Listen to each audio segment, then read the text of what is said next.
मुंसिफ news 24/7 की आज की टॉप हेडलाइंस। रियासत तेलंगाना के कई अजला में आने वाले 2 दिनों तक मूसलाधार बारिश का इम्कान, ऑरेंज अलर्ट जारी। तेलंगाना के मुमताज प्लेबैक गुलकार राहुल सिपलीगंज को हुकूमत की जानिब से 1 करोड़ रुपए का नगद इनाम। पार्लियामेंट सेशन से कबल all party meeting, Modi operation Sindoor पर पार्लियामेंट में मुल्क से खिताब करें और दीगर इल्जामात का जवाब दें, हिज़्ब इख्तिलाफ की मांग। सऊदी अरब के स्लीपिंग प्रिंस चल बसे, 20 साल कोमा में रहने के बाद हफ्ते के दिन ली आखिरी सांस। और चीन ने हिंदुस्तान की तशवीश को नजरअंदाज करते हुए हाइड्रो पावर प्रोजेक्ट की तामीर शुरू कर दी। रियासत तेलंगाना के कई अजला में आने वाले 2 दिनों तक मूसलाधार बारिश होने का इम्कान है। हैदराबाद के महकमे मौसमियात ने इस इंतबाह के साथ ऑरेंज अलर्ट भी जारी किया है। जिन अजला को इस अलर्ट के दायरे में शामिल किया गया है, इनमें हैदराबाद, जनगांव, महबूबनगर, मेदक, मेरचल, मलकाजगिरी, नलगोंडा, रंगारेड्डी, यदाद्री, भोंगीर और आदिलाबाद शामिल हैं। महकमे मौसमियात के मुताबिक मुतल्लका अजला के जिली इंतजामिया को इंतबाह दिया गया है कि वो मुमकिना हंगामी हालात से निपटने के लिए तैयार रहें। रिपोर्ट के मुताबिक इस साल मानसून के आगाज से लेकर अब तक रियासत भर में औसतन 26.23 सेंटीमीटर बारिश की पेशकयासी की गई थी, मगर ताहाल सिर्फ 20.43 सेंटीमीटर ही बारिश रिकॉर्ड हुई है, जो मामूल से कम है। माहिरीन ने शहरियों को मशवरा दिया है कि वो बारिश के दौरान एहतियात बरतें, निचले इलाकों में रहने वाले अफराद खुसूसी चौकसी इख्तियार करें और गैर जरूरी तौर पर घरों से बाहर निकलने से गुरेज करें। तेलंगाना के नागार्जुन सागर प्रोजेक्ट के आबी सतह में गुज़िश्ता 20 दिनों से मुसलसल इजाफा हुआ है। प्रोजेक्ट की मुकम्मल सतह आब 590 फीट है, जबकि मौजूदा आबी सतह 506.70 फीट रिकॉर्ड की गई है। इस प्रोजेक्ट में 98,293 क्यूसिक पानी का बहाव दर्ज किया गया है, जिसके बाद 31,876 क्यूसिक पानी छोड़ा गया है। सागर हाइड्रो इलेक्ट्रिक पावर स्टेशन में बिजली की पैदावार भी जारी है। बोनाल त्योहार के मौके पर तेलंगाना हुकूमत की जानिब से मुमताज प्लेबैक गुलकार राहुल सिपलीगंज को 1 करोड़ रुपए नकद इनाम देने का ऐलान किया गया है। वज़ीर आला रेवंत रेड्डी ने इस मौके पर कहा है कि ये इनाम उनके साबिक़ा वादे के मुताबिक दिया जा रहा है और वो अपने वादे पर कायम हैं। रेवंत रेड्डी ने याद दिलाया है कि राहुल सिपलीगंज ने पुराने शहर के एक आम नौजवान की हैसियत से अपनी मौसीकी की जिंदगी का आगाज किया और मुसलसल मेहनत और अज़्म के जरिए आलमी सतह पर अपनी पहचान बनाई। इन्होंने कहा है कि आलमी शोहरत याफ्ता फिल्म RRR के मशहूर नग़मे नाटो की ऑस्कर अवार्ड मिलने में राहुल सिपलीगंज की आवाज ने अहम किरदार अदा किया। वज़ीर आला ने राहुल की मेहनत और तरक्की को सराहते हुए कहा है कि वो रियासत तेलंगाना के नौजवानों के लिए एक मिसाली शख्सियत बन गए हैं।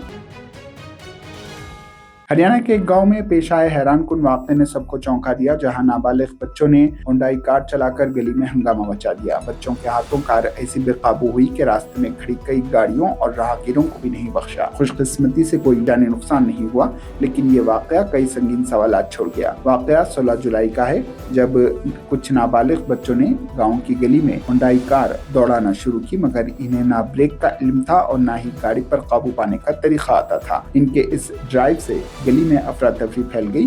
ये वाक़या महज एक इत्तेफाकी हादसा नहीं, बल्कि वालिदैन की लापरवाही की खुली छूट है। सवाल ये है कि इतने छोटे बच्चे आखिरकार में कैसे दाखिल हो गए, इन्हें कार की चाबी कैसे मिल गई और उस वक्त वालिदैन कहाँ थे। बच्चों को ये भी नहीं मालूम था कि गाड़ी को कंट्रोल कैसे किया जाता है। ये तो बड़ी खुशकिस्मती थी कि कोई जानी नुकसान नहीं हुआ, वरना अंजाम भयानक हो सकता था।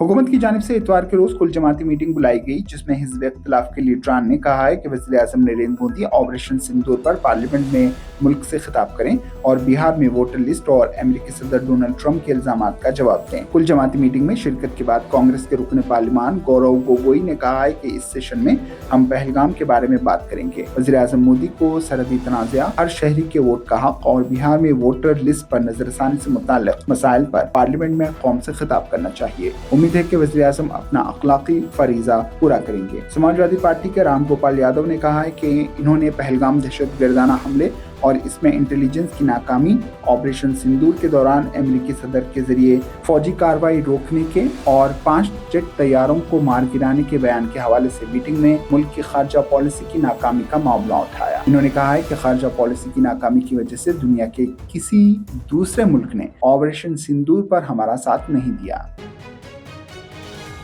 शुमाल मशरक़ी दिल्ली के भजनपुरा इलाके में एक बुजुर्ग खातून को उसके प्लास्टिक के गोदाम में लूट लिया गया। 2 डाकू उनके प्लास्टिक के गोदाम में घुस आए और चाकू और बंदूक की नोक पर 70,000 रुपए लूट कर फरार हो गए। भक्ति के मुक़द्दस महीने सावन में कुछ कांवड़ियों की बदतमीजी और गुंडागर्दी ने आस्था को भी शर्मिंदा कर दिया। ताज़ा वाक़या उत्तर प्रदेश के मिर्जापुर जिले का है, जहां मिर्जापुर रेलवे स्टेशन पर कांवड़ियों ने सीआरपीएफ के एक जवान को बुरी तरह पीट दिया। वाक़े की वीडियो सोशल मीडिया पर तेजी से वायरल हुई है, जिसमें देखा जा सकता है कि कांवड़ियों का हुजूम सीआरपीएफ के ओहदेदार को जमीन पर गिराकर इसे लातों और घूंसों से बेरहमी से मार रहा है। इत्तलात के मुताबिक मिर्जापुर रेलवे स्टेशन पर ब्रह्मपुत्र एक्सप्रेस पकड़ने के लिए सीआरपीएफ का जवान टिकट खरीदने जा रहा था। इसी दौरान कांवड़ियों से किसी बात पर तल्ख कलामी हो गई। मामूली बात नहीं, देखते ही देखते बड़ा तनाज़ा इख्तियार कर लिया। कांवड़ियों ने सीआरपीएफ जवान को घेर लिया और तशद्दुद शुरू कर दिया, जो इनको जमीन पर गिरा कर इसे मुसलसल लाते और घूंसे मार रहे थे। हैरान कुन बात यह है कि मौके पर मौजूद लोग सिर्फ तमाशाई बने रहे और किसी ने सीआरपीएफ के जवान को बचाने की कोशिश नहीं की। कुछ लोग वीडियो बनाते नजर आए, जो अब सोशल मीडिया पर वायरल हो चुकी है। सऊदी अरब के मशहूर स्लीपिंग प्रिंस शहजादा वलीद बिन खालिद बिन तलाल आखिरकार 36 साल की उम्र में इस दुनिया से रुखसत कर गए। इनकी जिंदगी का बेशतर हिस्सा यानी तकरीबन 20 साल कोमा में गुजरा। उनकी कहानी न सिर्फ सऊदी अरब बल्कि दुनिया भर में हौसला, सब्र और मोहब्बत की अनोखी कहानी बन गई है। साल 2005 की बात है, जब शहजादा वलीद महज 15 साल के थे। वो सऊदी अरब के मिलिट्री कॉलेज में ज़ेर तालीम थे कि खतरनाक सड़क हादसे में उनके सर पर शदीद चोट आई। चोट इस कदर संगीन थी कि वो कोमा में चले गए और फिर कभी होश में ना आ सके। उन्हें रियाज के किंग अब्दुल अजीज मेडिकल सिटी में रखा गया, जहां सालों तक इनका इलाज जारी रहा। लेकिन डॉक्टरों की तमाम तर कोशिशों के बावजूद शहजादा वलीद की आंख न खुल सकी। इनके वालिद शहजादा खालिद बिन तलाल ने कभी उम्मीद का दामन नहीं छोड़ा। इन्होंने बेटे के इलाज, देखभाल और सेहतयाबी के लिए हर मुमकिन कोशिश की। यहाँ तक कि हालिया दिनों में शहजादा वलीद का 36वां यौम पैदाइश भी मनाया गया, बावजूद इसके कि वो बेहोश थे। ये जज्बा, सब्र और वालिदैन की मोहब्बत की एक लाजवाल दास्तान थी।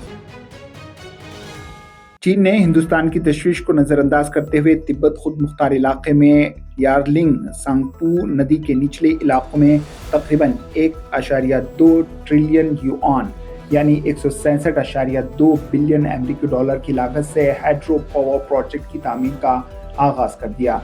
चीनी कौंसिल ने अपनी वेबसाइट पर ये मालूमात फराहम की है। कौंसिल के बयान में कहा गया है कि चीनी वज़ीर आज़म ली क्यांग ने हफ्ते को यारलिंग ज़ंगपू नदी के निचले इलाकों में हाइड्रो पावर प्रोजेक्ट की तामीर का आगाज का ऐलान किया। गाज़ा पट्टी में वज़ारत सेहत ने ऐलान किया है कि इस्राएली फौज की फायरिंग में 104 अफराद जाँ बहक हो गए। शहीद होने वालों में 37 अफराद वो थे जो इमदाद के मुतलाशी थे। वज़ारत सेहत ने तस्दीक की है कि कई मुतासरीन अब भी मलबे और सड़कों पर मौजूद हैं, जहाँ इमदादी और शहरी दिफाई अमला अब तक नहीं पहुँच पाया। इन्होंने ये भी बताया है कि 7 अक्टूबर 2023 से इसराइली जंग में हलाकतों की तादाद 58,765 और जख्मियों की तादाद 1,40,485 तक पहुँच गई है।